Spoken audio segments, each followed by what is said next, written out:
हमारे चैनल को सब्सक्राइब करें और नए अपडेट पाने के लिए बेल आइकन पर क्लिक करें। सुप्रभात 7th क्लास, आप सब कैसे हैं? स्वागत है आप सभी का आपके अपने channel Sanskrit in easy way में। आज हम आपके लिए माध्यमिक शिक्षा बोर्ड द्वारा जारी नमूना प्रश्न पत्र 1 का हल लेकर आए हैं। इसी प्रश्न पत्र की भांति आपके वार्षिक परीक्षा में पैटर्न होगा। आपका पेपर 2.5 घंटे का और पूर्णांक 50 नंबर के होंगे। तो इस पेपर के पैटर्न को अच्छे से समझ लीजिएगा। यह जो मार्क्स अंकित किए गए हैं इस पेपर में वो किस प्रकार से हैं मैं बता देती हूँ आपको। पाठ्य पुस्तक से आपकी रुचिरा द्वितीय भाग से जो गद्यांश आएंगे वो होंगे 25 नंबर के। व्याकरण संबंधी आपकी किताब से जो आएगा वो होगा 20 नंबर का अंक और रचनात्मक कार्य, निबंध और प्रार्थना पत्र वो आएंगे 10 नंबर के।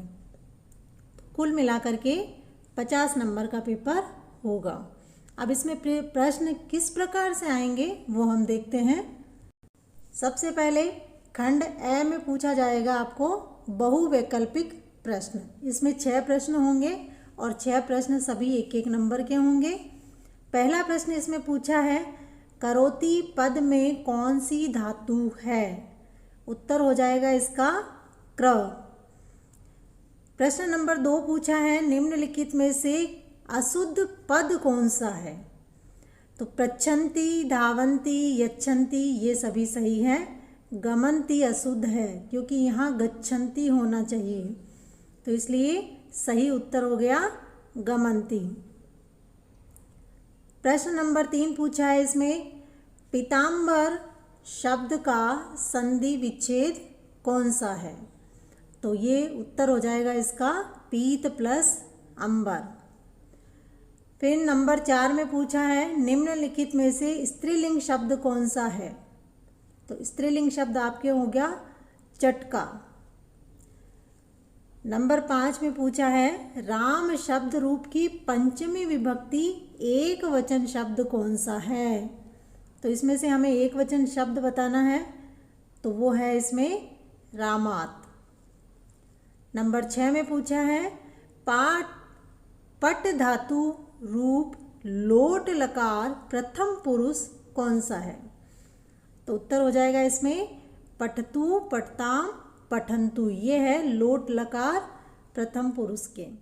प्रश्न नंबर 2 में पूछा गया है निम्नलिखित वाक्यों में से किन्हीं 2 वाक्यों का रेखांकित शब्द से प्रश्न निर्माण कीजिए। 2 वाक्य आप यहाँ 4 दे रखे हैं, 4 में से आपको कोई भी 2 करने हैं जो आपके 2-2 नंबर के होंगे। कुल मिलाकर के 4 नंबर का क्वेश्चन होगा आपके।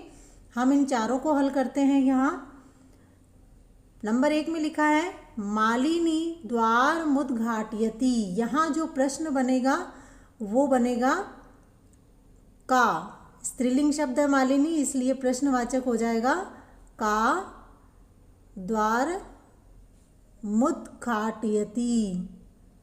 इस प्रकार से पूरा लिख करके प्रश्नवाचक चिन्ह लगाना है। फिर नंबर 2 में पूछा है कालेन चटकायाः संततिः जाता। तो यहाँ चटकायाः रेखांकित पद है, इसकी जगह प्रश्न बन जाएगा कस्याः। और पूरा लिखना है कालेन कस्याः संतति जाता, फिर प्रश्नवाचक चिन्ह। नंबर 3 में पूछा है गजस्य वधेन एव मम दुखम अपसरेत। तो यहाँ गजस्य के नीचे अंडरलाइन है, तो इसीलिए प्रश्न बन जाएगा यहाँ कस्य वधेन एव मम दुखम अपसरेत और उसके बाद प्रश्नवाचक चिन्ह। फिर इसमें नंबर 4 में पूछा है शिक्षा सर्वेषां बालानां मौलिकः अधिकारः। अंडरलाइन है सर्वेषां बालानां के नीचे, तो यहाँ जो प्रश्न बनेगा इसकी जगह वो होगा केसाम। तो यहाँ लिखेंगे हम केसाम शिक्षा केसाम मौलिकः अधिकारः और फिर प्रश्नवाचक चिन्ह। अब आता है प्रश्न नंबर 3। मंजूषा से उचित संख्या पद चुनकर रिक्त स्थानों की पूर्ति कीजिए। यहाँ मंजूषा दे रखा है जिसमें कुछ शब्द हैं, इन शब्दों के द्वारा हमें ये रिक्त स्थान पूरे करने हैं। तो यहाँ पहला प्रश्न दे रखा है, फरवरी मासे सामान्यतः दिनानि भवन्ति। फरवरी महीने में सामान्यतः कितने दिन होते हैं? तो उत्तर होगा इसका अष्टाविंशति, 28, 28। तो यहाँ लिख देंगे अष्टाविंशति। इसके बाद में प्रश्न पूछा है, ऋतवः भवन्ति, ऋतुएं होती हैं। तो उत्तर होगा इसका षड्। तो यहाँ हम लिख देंगे षड्, ऋतवः भवन्ति। 3 में पूछा है, एकस्मिन् मासे अथवा दिवसाः भवन्ति, एक महीने में कितने दिन होते हैं? तो 2 रिक्त स्थान है यहाँ, तो दोनों में एक में आएगा 63 और एक में आएगा 1 तो पहले लिखते हैं 63 यानी 30, 30 और 1 होगा 31, 31। 30 या 31 दिन होते हैं एक महीने में। इसके बाद में अगला प्रश्न है, खंड ब। खंड ब में आपके प्रश्न नंबर 4 में पूछा गया है, निम्नलिखित प्रश्नों में से किन्हीं 2 प्रश्नों के उत्तर एक पद में संस्कृत में लिखने हैं। उत्तर संस्कृत भाषा में लिखने हैं। यहाँ 4 प्रश्न दिए हुए हैं, 4 में से कोई 2 आपको करने होंगे और ये भी दोनों 2-2 मार्क्स के होंगे, यानी टोटल ये 4 नंबर का 4 नंबर का क्वेश्चन होगा। तो सबसे पहला इसमें जो क्वेश्चन पूछा है, हम इन चारों को हल करते हैं। कूर्मस्य किम नाम आसीत, कछुए का क्या नाम था? उत्तर हम लिख देंगे इसका कुंभग्रीवः, कुंभग्रीव नाम था। फिर इसमें प्रश्न पूछा है, के कोलाहलम कुर्वन्ति, शोर कौन कर रहे थे? उत्तर हो जाएगा श्रोतारः। अगला प्रश्न इसमें पूछा है, गिरिजायाः गृहसेविकायाः नाम किमासीत्, गिरिजा की घर की नौकरानी का नाम क्या था? उत्तर होगा इसका दर्शना। फिर प्रश्न इसमें पूछा है अगला नंबर 4, मक्षिकायाः मित्रं कः आसीत्, मक्खी का मित्र कौन था? उत्तर हो जाएगा इसका मंडूकः मेघनादः। मंडूक मेंढक, मेघनाद मेंढक का नाम था इसमें मेघनाद। फिर अगला प्रश्न पूछा है नंबर 5 में, विलोम पदों का मिलान करके उत्तर पुस्तिका में लिखिए। तो विलोम शब्द देखिए, इसमें सबसे पहले दिया इसमें अधः, अधः का अर्थ होता है नीचे, तो इसका विलोम हो जाएगा ऊपरी, इसके साथ मिला देंगे। फिर इसमें दिया है अंतः, अंदर, तो इसका विलोम हो जाएगा बहिः। दुर्बुद्धे, बुरी बुद्धि, इसका विलोम हो जाएगा सुबुद्धेः। फिर इसमें दे रखा है उच्चे यानी जोर से, तो इसका विलोम हो जाएगा नीचे। दुर्लभम, इसका होगा सुलभम। ये हो गए विलोम शब्द मिलान। इसी तरीके से आपको मिलान को नोटबुक में करना है, उत्तर पुस्तिका में लिखना है। अगला प्रश्न इसमें पूछा है प्रश्न नंबर 6 में पूछा है, निम्नलिखित पदों के लिंग विभक्ति वचन लिखिए। जो यहाँ पद लिखे हुए हैं उनके आपको लिंग विभक्ति और वचन लिखने हैं। तो यहाँ सबसे पहला पद हमारे पास में है बंधुः, यह इसका लिंग हो जाएगा पुल्लिंग और विभक्ति हो जाएगी प्रथमा, वचन हो जाएगा एक वचनम। ये आपके 2 नंबर का क्वेश्चन होगा। देशान, ये भी आपके पुल्लिंग है, विभक्ति इसमें आपके हो जाएगी द्वितीया और वचन हो जाएगा बहुवचनम। फिर पूछा है रक्षायाम, तो रक्षायाम में आपके जो लिंग है वो हो जाएगा स्त्रीलिंग, विभक्ति होगी सप्तमी और वचन हो जाएगा एक वचनम। फिर अंत में पूछा है कुटुंबम, ये होगा आपके नपुंसकलिंग, विभक्ति हो जाएगी इसकी द्वितीया और वचन हो जाएगा एक वचनम। फिर आगे प्रश्न नंबर 7 पूछा है पट धातु लोट लकार के रिक्त स्थानों की पूर्ति कीजिए। लोट लकार के रिक्त स्थान भरने हैं हमें। एक वचन, द्विवचन और बहुवचन तीनों दे रखे हैं, जिसमें कुछ खाली स्थान हैं जो हमें पूरे करने हैं। ये धातु संबंधित प्रश्न भी आपके 2 नंबर का पूछा जाएगा। तो सबसे पहले हम प्रथम पुरुष सही करते हैं। पठतु एक वचन दिया हुआ है, द्विवचन में आ जाएगा पठताम और बहुवचन दे रखा है पठंतु। मध्यम पुरुष में पठ एक वचन दे रखा है, तो द्विवचन और बहुवचन हमें भरने हैं। तो द्विवचन भरते हैं इसमें पठतम और बहुवचन हो जाएगा पठत। उत्तम पुरुष, उत्तम पुरुष में द्विवचन और बहुवचन दोनों दे रखा है। उत्तम पुरुष का एक वचन हमें भरना है, तो हम यहाँ लिख देते हैं पट्ठानी और फिर लिखा आगे पठाव पठाम। आगे प्रश्न पूछा है खंड 6 में।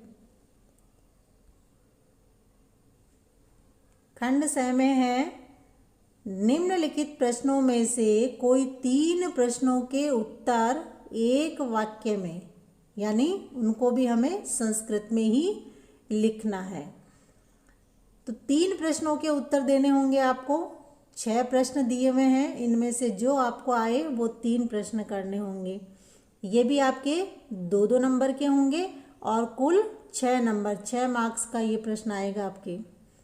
पहला प्रश्न इसमें पूछा है पृथ्व्याम त्रीणि रत्नानि कानि, पृथ्वी पर 3 रत्न कौन से हैं।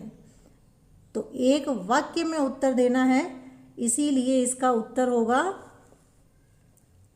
पृथ्व्याम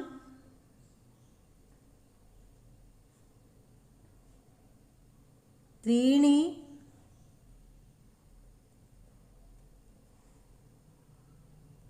रत्नानि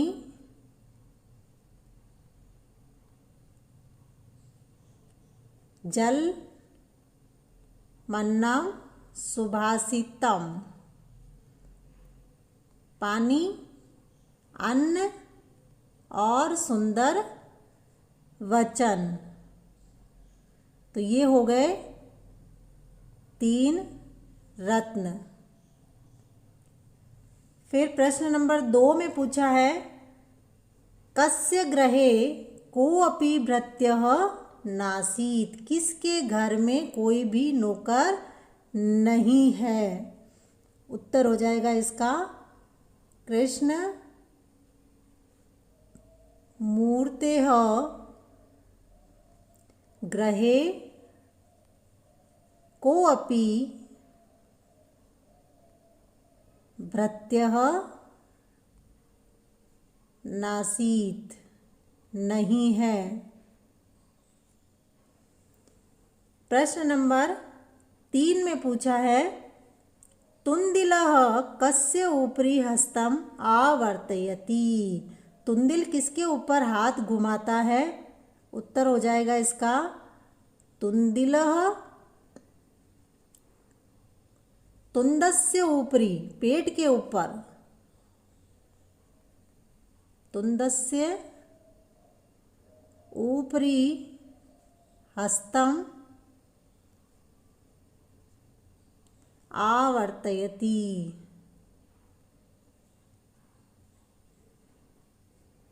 फिर इसके बाद में अगला जो प्रश्न पूछा है वो है किम कृत्वा घृतं पिबेत।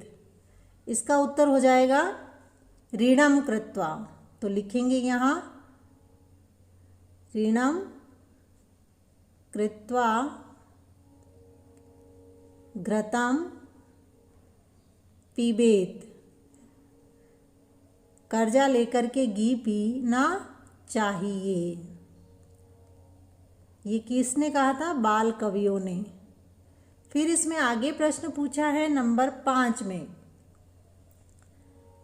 संगणकस्य कृते सर्वोत्तमा भाषा का। इसका उत्तर लिख देंगे संगणकस्य कृते सर्वोत्तमा भाषा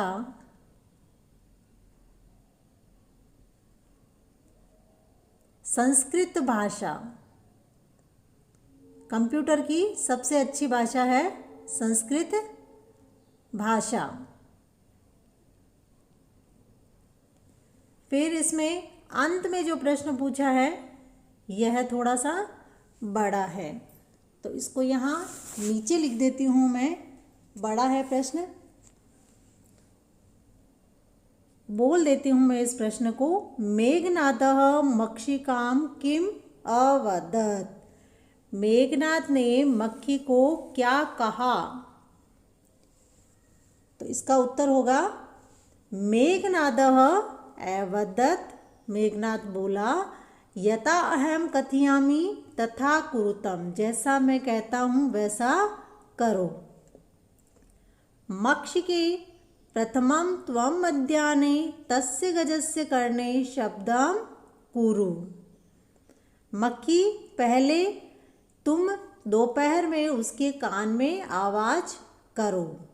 येन सह नयने निमील्य स्थास्यति। जिससे वह आंखें बंद करके सो जाएगा या रुक जाएगा। तदा काष्ठकूटः चंचवा तस्य नयने स्फोटिष्यति। तब काष्ठकूट चोंच से उसकी आंखें फोड़ देगा। एव सह गजः अंधः भविष्यति। ऐसे ही वह हाथी अंधा होगा। तुषार्तः सह जलाशयं गमिष्यति। प्यास के कारण वह जलाशय को जाएगा। मार्गे महान गर्तः अस्ति। रास्ते में एक बड़ा गड्ढा है। तस्य अन्तिके मम शब्देन तं गर्तं जलाशयं मत्वा स तस्मिन्नेव गर्ते पतिष्यति मरिष्यति च। उसके अंत में मेरे शब्दों को वह उस गड्ढे को जलाशय मान करके वह उस गड्ढे में गिर जाएगा और मर जाएगा। फिर इसमें प्रश्न नंबर 9 पूछा है अपनी पाठ्य पुस्तक से एक श्लोक लिखें जो इस प्रश्न पत्र में नहीं पूछा गया है। ये आपके 3 नंबर का आएगा, 3 मार्क्स। आपको वो श्लोक लिखना है जो इस पेपर में लिखा हुआ नहीं होगा। तो इसलिए श्लोक को अच्छे से याद करना है। अब आता है प्रश्न नंबर 10। निम्नलिखित गद्यांश का हिंदी अनुवाद लिखिए। नीचे लिखे गद्यांश का अनुवाद लिखना है। ये अथवा में आएगा। इसमें दोनों में से कोई एक आपको करना होगा। ये आपके 4 नंबर का होगा, 4 मार्क्स, 4 नंबर का ही आएगा। इसमें गद्यांश में आपको हिंदी अनुवाद लिखना है। तो हम शुरू करते हैं इसका अनुवाद। अथ एकदा धीवराः तत्र आगच्छन्। वहाँ एक बार मछुआरे आए। ते अकथयन्, उन्होंने कहा, वयं स्वः मत्स्य कूर्मादीन् मरिष्यामः। हम सब कल मछली और कछुओं को मार देंगे। एतत् श्रुत्वा कूर्मः अवदत्। यह सुनकर के कछुआ बोला, मित्रे, दोस्त, किम युवाभ्याम धीवराणां वार्ता श्रुता। दोस्त, क्या तुम दोनों ने मछुआरों की बात सुनी? अधुना किम अहम करोमि। अब इस समय मैं क्या करूं? हंसो अवदताम। दोनों हंस बोले, प्रातः यद उचितम तत्कर्तव्यम। सुबह जो उचित होगा वह कार्य करना चाहिए। कूर्मः अवदत्। कछुआ बोला, मेवं तत् यथाहम् अयं हरदम गच्छामि। मेरे द्वारा ऐसा नहीं है। वह जैसा मैं यह तालाब जाना चाहता हूँ, यानी कि दूसरे तालाब जा रहा हूँ, तथा कुरुतम, वैसा करो। हंसो अवदताम। दोनों हंस बोले, आवाम किम करवाव। हम दोनों क्या करें? कूर्मः अवदत्। कछुआ बोला, अहम युवाभ्याम सह आकाश मार्गेण अन्यत्र गंतुम इच्छामि। मैं तुम दोनों के साथ आकाश मार्ग से दूसरी जगह जाना चाहता हूँ। इसी प्रकार से इसमें अथवा में एक गद्यांश और दिया है, हम इसको भी हल कर लेते हैं। संस्कृते विद्यमानां सूक्तयः अभ्युदय प्रेरयन्ति।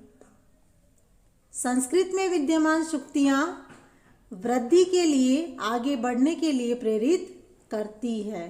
यथा, जैसे, सत्यमेव जयते, सत्य की ही विजय होती है। वसुदेव कुटुंबकम, पृथ्वी ही परिवार है। विद्ययामृश्नुते, योग कर्मसु कौशलम इत्यादयः। विद्ययामृश्नुते, ज्ञान से अमरता की प्राप्ति होती है। योग कर्मसु कौशलम, काम में ही कुशलता है, आदि। ये जो सूक्तियाँ हैं ये हमें आगे बढ़ने के लिए प्रेरित करती है। सर्वभूतेषु आत्मवत् व्यवहारं कर्तुं संस्कृत भाषा सम्यक शिक्षयति। सभी प्राणियों में आत्मा के समान व्यवहार करना चाहिए, अर्थात जैसा हमें अच्छा लगता है, हमारे आत्मा को अच्छा लगता है, उसी प्रकार का व्यवहार हमें भी दूसरों के साथ ही करना चाहिए। संस्कृत भाषा यह हमें अच्छी तरह से शिक्षा देती है। केचन कथयन्ति, कुछ कहते हैं, यत् कि संस्कृत भाषायां केवलं धार्मिकं साहित्यं वर्तते। संस्कृत भाषा केवल धार्मिक साहित्य है। ऐसा धारणा समीचीना नास्ति, यह धारणा ठीक नहीं है। संस्कृत ग्रंथेषु मानव जीवनाय विविधाः विषयाः समाविष्टाः। संस्कृत विषय में मानव जीवन के लिए विभिन्न विषय समाहित हैं। अब आएगा फिर प्रश्न नंबर 11। ये भी आपके होगा 4 नंबर का, 4 मार्क्स का। इसमें आपको पूछा जाएगा निम्नलिखित श्लोक का हिंदी अनुवाद कीजिए। नीचे लिखे श्लोक का हिंदी अनुवाद करना है, ये भी अथवा में आएगा। दो होंगे, दो में से कोई आपको एक ही करना होगा। पहला इसमें देखते हैं, पृथ्व्याम त्रीणि रत्नानि जलमन्नम सुभाषितम। पृथ्वी पर 3 रत्न हैं, जल, अन्न और सुंदर वचन। मूढ़े हैं पाषाण खंडेषु रत्न संज्ञा विधीयते।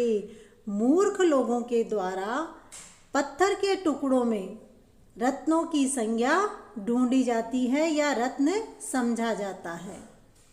अर्थात भावार्थ है इसका, पृथ्वी पर 3 रत्न हैं, जल, अन्न और सुंदर वचन। जो मूर्ख लोग होते हैं वो पत्थर के टुकड़ों को रत्न मानते हैं। अथवा दूसरे में दिया गया है श्लोक, इसको भी हल कर लेते हैं। धन धान्य प्रयोगेषु विद्यायाः संग्रहेषु च आहारे व्यवहारे च त्यकत लज्जा सुखी भवेत्। धन, धान के प्रयोग में, विद्या के संग्रह में, आहार में और व्यवहार में जो लज्जा को त्याग देता है वही सुखी होता है। अर्थात धन में, धान का प्रयोग करने में, विद्या को संग्रहित करने में, भोजन में और व्यवहार में जो लज्जा को त्याग देता है वही सुखी होता है। अब अगला खंड है, इसमें प्रश्न नंबर 12 में पूछा जाएगा, खंड य से निम्नलिखित में से किसी एक विषय पर संस्कृत भाषा में निबंध लिखिए। ये आपके 5 नंबर का होगा, 5 मार्क्स का। इसमें 2 निबंध पूछे जाएंगे, मम विद्यालयः संस्कृत भाषायाः महत्वम। दोनों में से कोई एक करना होगा। हम यहाँ दोनों करके बता रहे हैं आपको। सबसे पहले करते हैं मम विद्यालय, मेरा विद्यालय। तो यहाँ लिखते हैं, शुरुआत करते हैं निबंध की। मम विद्यालय नगरात्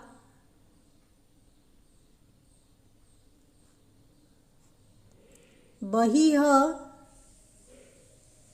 रम्य प्रदेशे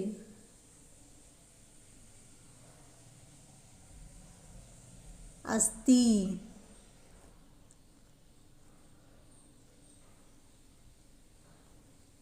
अस्य, यहाँ विद्यालय का नाम लिख सकते हो आप,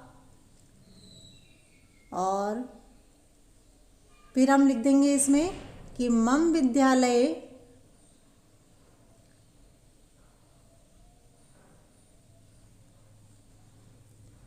पंचदश अध्यापकाः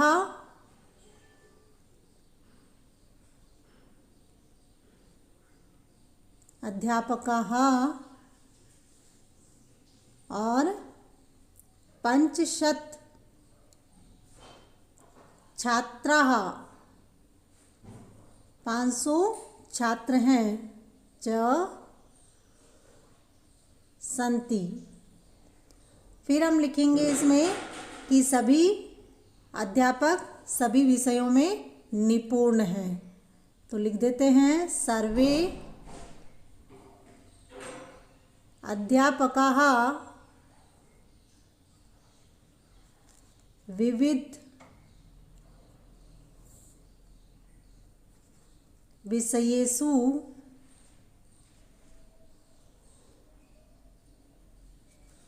निपुणाः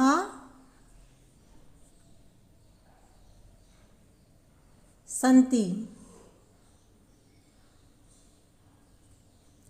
फिर इसके बाद में हम लिख देंगे कि विद्यालय में के चारों ओर एक सुंदर बगीचा है। तो विद्यालयम परितः एकम रमणीयकम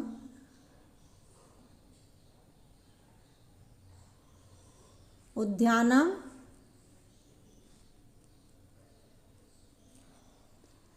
अस्ति।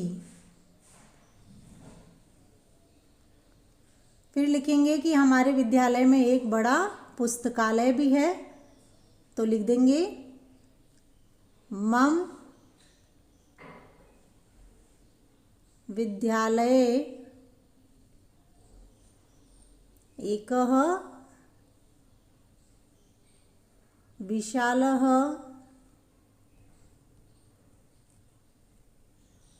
पुस्तकालयः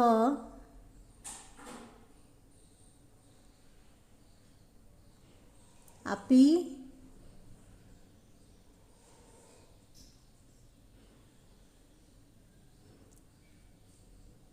के बाद में लिखेंगे अस्ति।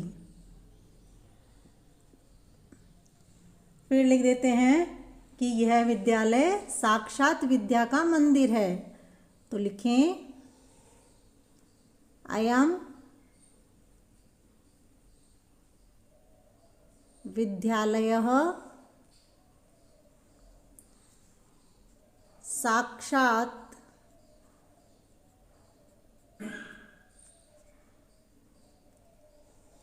विद्यायाः मंदिरम्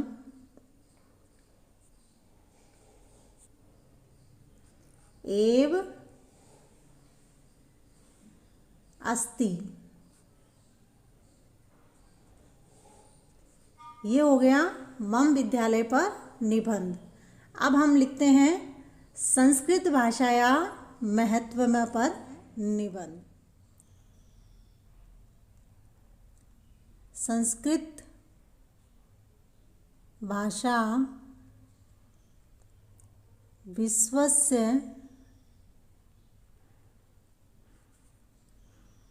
प्राचीनतमा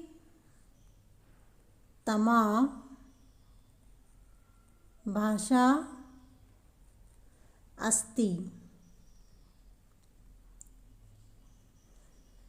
फिर लिखते हैं कि यह जन साधारण की भाषा थी, तो प्राचीन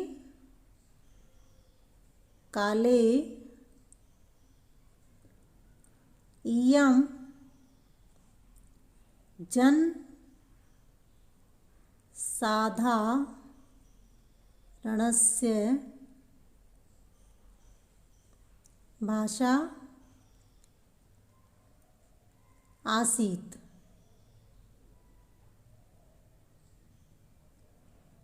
उसके बाद में हम लिख देते हैं कि संस्कृत भाषा सभी भाषाओं की जननी है। संस्कृत भाषा सर्वसां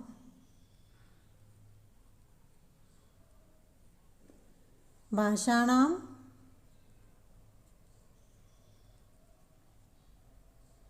जननी अस्ति।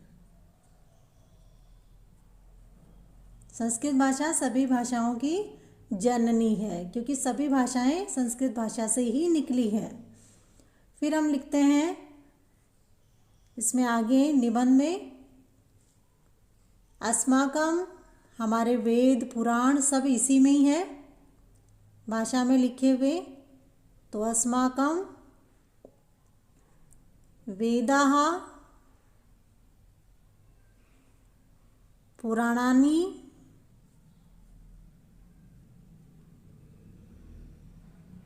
महाकाव्यानि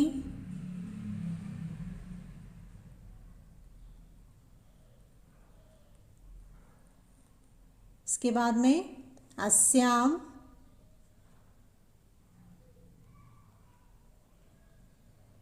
भाषायाम एव सन्ति।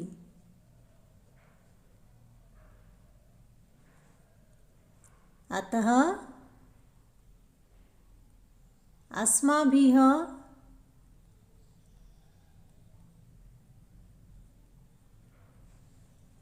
अस्याः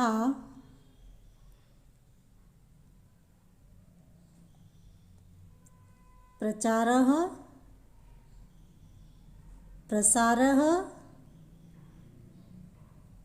च कर्तव्यः। ये हो गया हमारा संस्कृत भाषा के महत्व पर निबंध।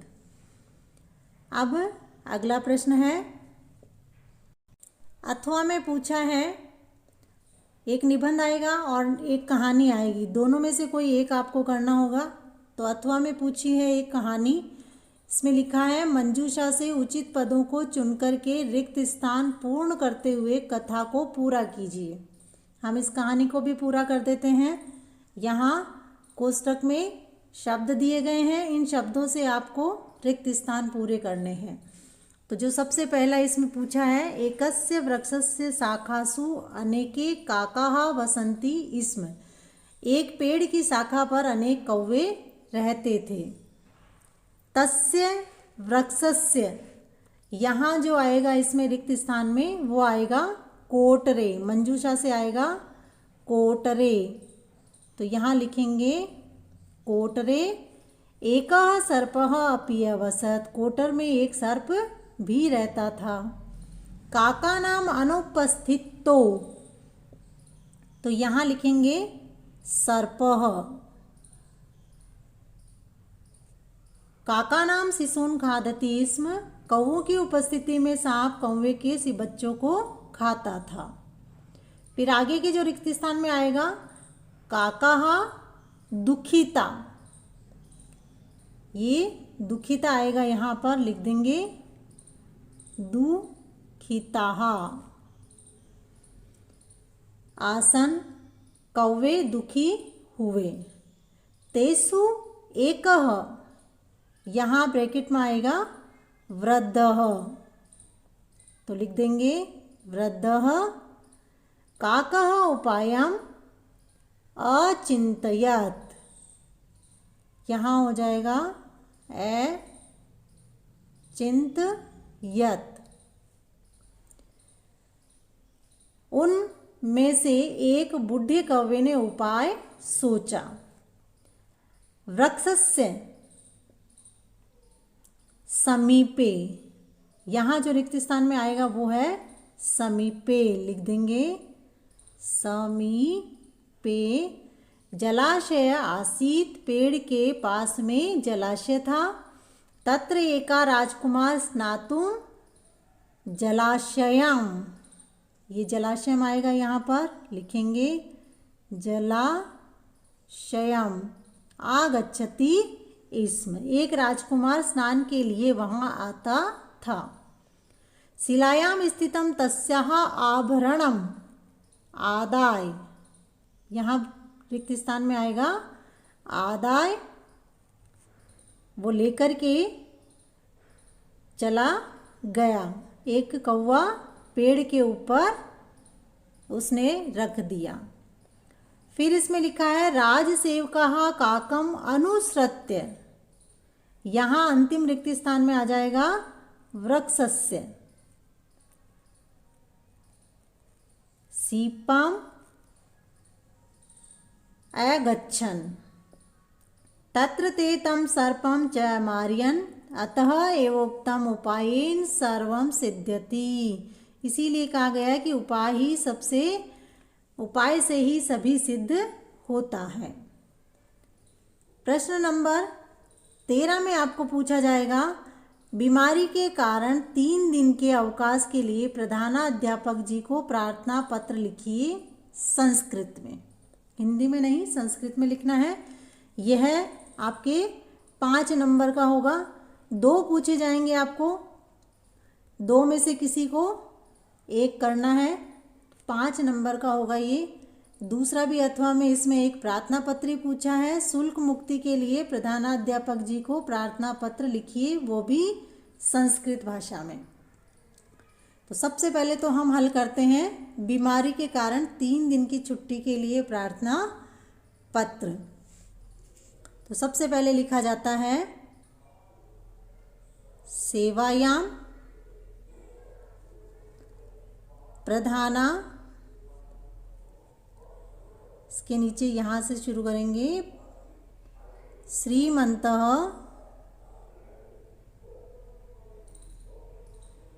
प्रधानाध्यापक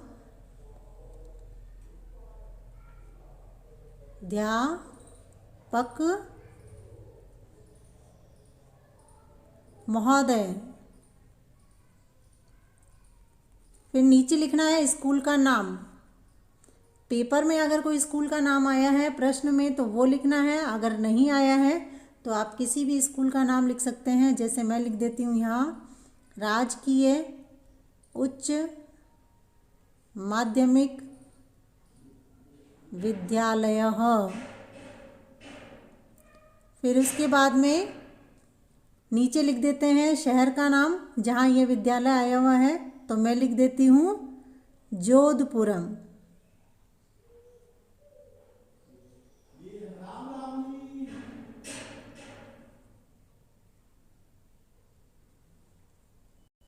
अब हम लिखेंगे इसमें विषय। विषय जो प्रार्थना पत्र में दिया है वही लिखना है, बीमारी के कारण 3 दिन के अवकाश के लिए। तो विषय लिख देंगे दिनत्रयस्य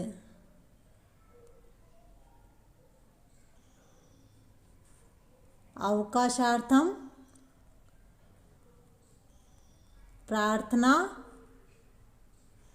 पत्रम।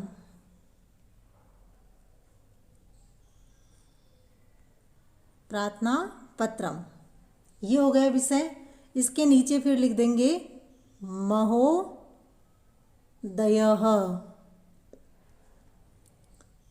यहाँ फिर नीचे लिखेंगे सविनय निवेदनम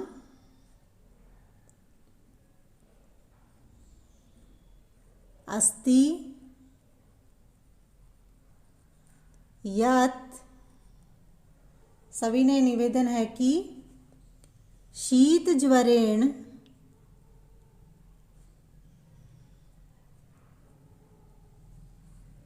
पीड़ितो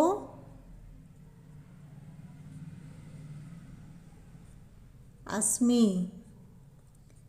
बुखार से पीड़ित हूँ। आगे लिखेंगे इसमें अस्मात् कारणात्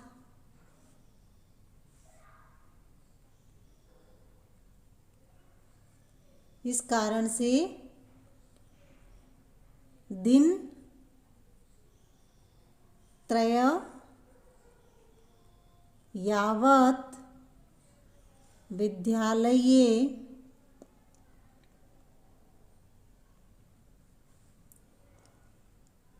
उपस्थातुं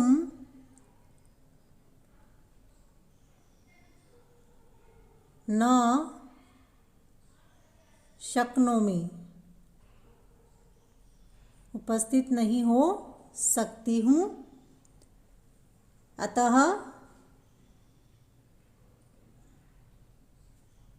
दिनत्रयस्य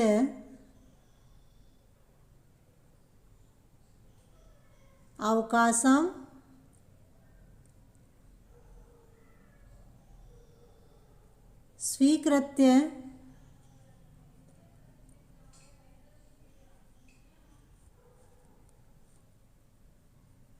स्वीकृत्य मां नुग्रहीष्यन्ति। मां नुग्रहीष्यन्ति।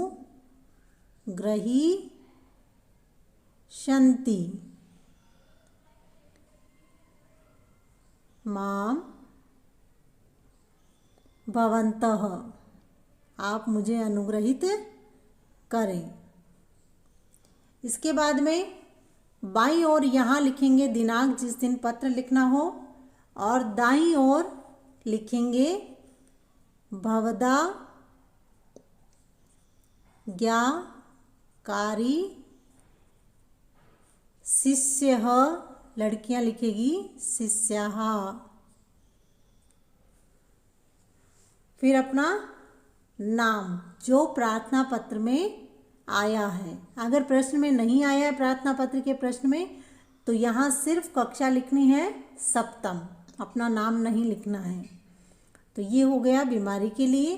अब आता है शुल्क मुक्ति के लिए प्रार्थना पत्र लिखना है। लिखने का तरीका बिल्कुल वही है, मैं बोल देती हूँ।